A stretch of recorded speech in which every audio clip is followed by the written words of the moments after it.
पिता स्वर्गीय सोनेरी आमदार रमेश भाऊ हे सर्वात मोठं चिन्ह होतं।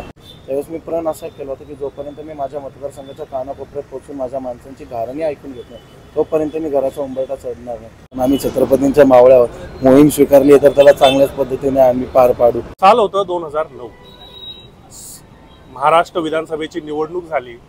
सर्व आमदार शपथ घेत होते।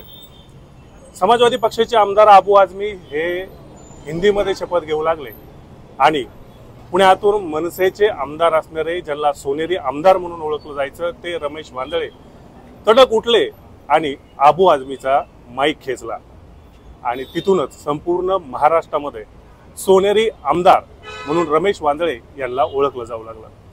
राज ठाकरे कायम माझा ढाण्या वाघ असा उल्लेख रमेश वांजळे यांचा करायचे। मात्र दुर्दैवानं 2012 मध्ये त्यांचं निधन झालं आणि इथून हा मतदारसंघ मनसेच्या हातातून निसटला। आता 2024 मध्ये पुन्हा एकदा एक रमेश वांजळे यांचे पुत्र मयुरेश वांजळे हे मनसेचं इंजिन घेऊन खडकवासल्यामध्ये धावणार आहेत। कारण की कालच मनसेची यादी आली आणि त्यामध्ये नाव होतं मयुरेश रमेश वांजळे आणि हे नाव आल्यानंतर सगळीकडे चर्चा सुरू झाली। आता मी जसं म्हणलं की रमेश भाऊंचं नाव घेतलं की आठवतो तो विधानसभेतला किस्सा। मला सुरुवात तिथूनच करायची। आज तुमचं 26 वय, त्यावेळी तुम्ही टीव्ही बघत असाल, काय भावना होत्या त्यावेळेस? खूप हेरोईक मोमेंट होता आमच्यासाठी की मराठी माणसाच्या अस्मितेकडे, मराठी माणसाकडे जर कोणी वाकड्या नजरेने बघितलं तर त्याला ह्याच पद्धतीची ट्रीटमेंट मिळणार आहे। कोणी जर आमचा नाद केला तर आम्ही ठोकून काढल्याशिवाय सोडणार नाही। जी भाऊंची जी काही कार्यपद्धती होती, जी आक्रमक कार्यपद्धती होती ती बघून खूप खरं चांगलं वाटलं टीव्हीवर। आज भाऊ नाहीच, मात्र तोच पक्ष आहे, तेच चिन्ह आहे, तेच पक्षप्रमुख आहे, पण उमेदवार हे मयुरेश वांजळे। कदाचित तुम्ही जर माझ्या मतदारसंघातील मायबाप जनतेला हा प्रश्न विचारला तर ते असं म्हणतील की भाऊ नाही आहे असं तुम्ही म्हणूच नका, आता भाऊ आमचे परत आलेत अशी त्यांची प्रतिक्रिया असेल आणि नक्कीच त्याच पद्धतीचा प्रतिसाद मलाही राहील। जे प्रेम भरभरून माझे पिता स्वर्गीय सोनेरी आमदार रमेश भाऊ वांजळे यांना भेटलं त्याच पद्धतीचं प्रेम मलाही भेटेल हा विश्वास मला या ठिकाणी आहे। तुम्ही गेली 2-3 महिने झालं मतदारसंघामध्ये फिरत होते, तुमचे व्हिडिओ फिरत होते, वारी तुमची चालू होती, नेमकं कसं मतदारसंघ सगळा ढुंढाळून काढला? वारी विधानसभेची असा आपण उपक्रम हाती घेतला। जे 13 वर्षात ज्या माझ्या मतदारसंघातील सर्व मायबाप जनतेचे प्रश्न अवंचित राहिले होते, त्यांना कुठेतरी समाधान कोणत्याच पद्धतीचं मिळत नव्हतं, ते प्रश्न जाणून घेण्यासाठी मी रणामध्ये उतरलो होतो। वारी विधानसभेचे हा व्रत मी केला होता। त्यावेळेस मी प्रण असा केला होता की जोपर्यंत मी माझ्या मतदारसंघाच्या कानाकोपऱ्यात पोहोचून माझ्या माणसांची घारणी ऐकून घेत नाही तोपर्यंत मी घराचा उंबरठा चढणार नाही। मी आज देखील घरी गेलेलो नाही, अजून मतदारसंघ माझा पिंजायचा बाकी जवळपास 70% झाले, 30% बाकी आहे। तर लोकांचे जे काही मूलभूत जे प्रश्न आहेत, त्यांच्या ज्या मूलभूत गरजा आहेत त्यांच्याकडे लक्ष देणारं कोण नाही, त्या गोष्टींचं जे काही लक्ष दिलं गेलं पाहिजे त्या गोष्टींकडे ते त्या पद्धतीने दिलं गेलं जात नाही। आणि आता त्या ठिकाणी खरोखरच कोणीतरी पुढे येऊन त्यांच्या प्रश्नांना उत्तर देणं गरजेचं आहे, त्यांच्या ज्या काही समस्या आहेत त्यांना समाधान शोधून देणं गरजेचं आहे। हे डोक्यात ठेवून मी वारी विधानसभेची चालू केली। तुम्ही म्हणले घरी गेलेलं नाही, किती दिवस झाले मतदारसंघात फिरतात की घराचा उंबरठा चढलेला? 8 ऑगस्टला मी घर सोडलं होतं, तेव्हापासून आतापर्यंत घरी गेलेलो नाही। आता थेट विजयाचा गुलाल घेऊन जाणार का? नक्कीच। तर तसं पाहायला गेलं तर खडकवासला मतदारसंघ हा जरी पुणे शहरातला मानला जात असला तरी ग्रामीण भाग देखील मोठा आहे, दऱ्याखोर आहेत, जिथं शिवाजी महाराजांचं वास्तव्य राहिलेला हा भाग आहे। इथे सगळीकडे फिरताना प्रचार करताना कुठेतरी तारेवरची कसरत करावी लागेल असं वाटतं? हो नक्कीच। मी जितका भाग माझा पिंजून काढला, माझ्या मतदारसंघामध्ये जवळपास 52 गावं आहेत, ज्यापैकी काही बरीचशी गावं आता शहरात समाविष्ट झाली, पुणे महानगरपालिकेमध्ये समाविष्ट झाली। पण ते पिंजून काढत असताना मला एक लक्षात आलं की ह्या ठिकाणी जर आपण चांगले रस्ते दिले, चांगले आता इथनं जर आपण माझ्या कार्यालयापासून जर चालू केलं तर मतदारसंघ असा फारसा काही लांब नाही, 8 किलोमीटर 10 किलोमीटर किंवा जास्तीत जास्त 12 किलोमीटर इतक्या रेडियसमध्ये आहे।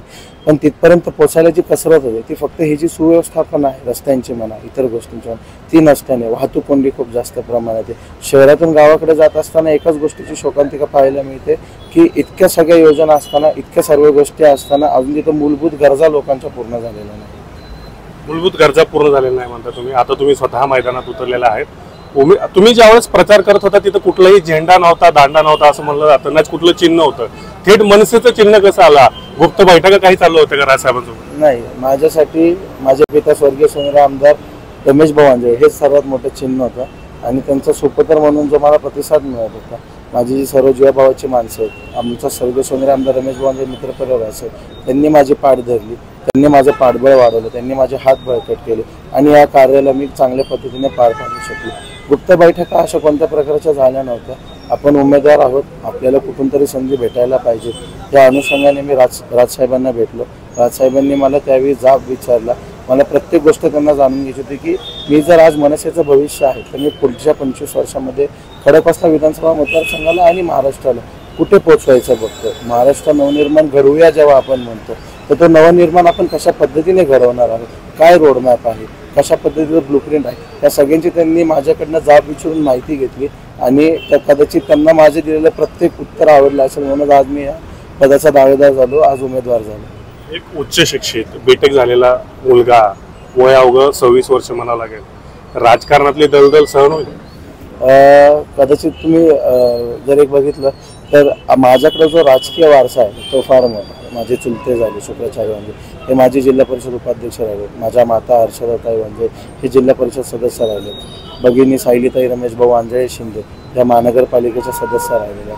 म्हणून राजकीय वारसा बऱ्यापैकी मोठा असल्याने मला लहानपणापासून या गोष्टीमध्ये रुची होती, लहानपणापासून आवड होती. मी लहानपणापासून राजकारणाचे सर्व कोण त्रिकोण मी बघत आलेलो आहे. म्हणून ही दलदल मला तरी जपडू शकत नाही किंवा मला पकडू शकत नाही असं मला कुठेतरी वाटतं.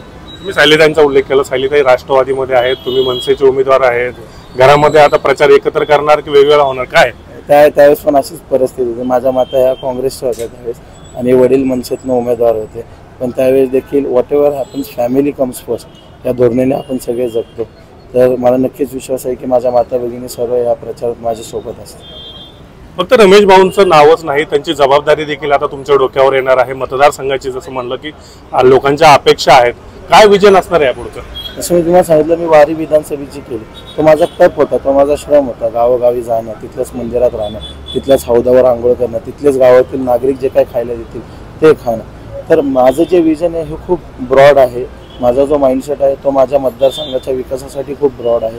आणि मूलभूत जे प्रश्न आहेत, अनएम्प्लॉयमेंट झालं, वॉटर झालं, वॉटर म्हणजे पोटंट वॉटर, ड्रिंकेबल वॉटरची जी माझ्या मतदारसंघामध्ये फार गरज आहे, त्या गरजा भागवणं.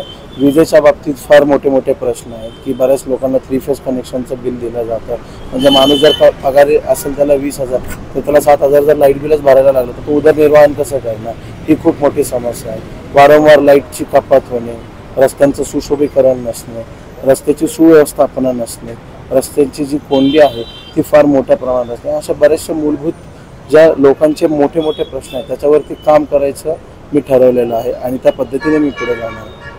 तुम्ही त्या पद्धतीने पुढे जाणार आहे सांगताय. मात्र आता तुम्ही मनसेकडून लढताय, पुढे आव्हान हे महायुती आणि महाविकास आघाडीचं आहे. हे कशा पद्धतीने आव्हान तुम्हाला पुढे दिसतंय? आता झाकली मूठ 1.25 लाखाची, मी फारसं काय बोलणार नाही. पण आम्ही छत्रपतींच्या मावळ्यावर मोहीम स्वीकारली आहे तर त्याला चांगल्याच पद्धतीने आम्ही पार पाडू हा विश्वास मला आहे. आणि माझी मायबाप जनता मला पुरेपूर त्याच्यात प्रतिसाद देईल हाही विश्वास मला आहे. पुढच्या लढाईसाठी खूप खूप शुभेच्छा तुम्हाला. तर हे होते मयुरेश रमेश वांजळे, सोनेरी आमदार रमेश वांजळे यांचे पुत्र पुन्हा एकदा खडकवासल्याच्या मैदानात उतरलेले आहेत आणि आम्ही शिवरायांचे मावळे आहोत, लढणार आणि जिंकणार असं ते बोलतात.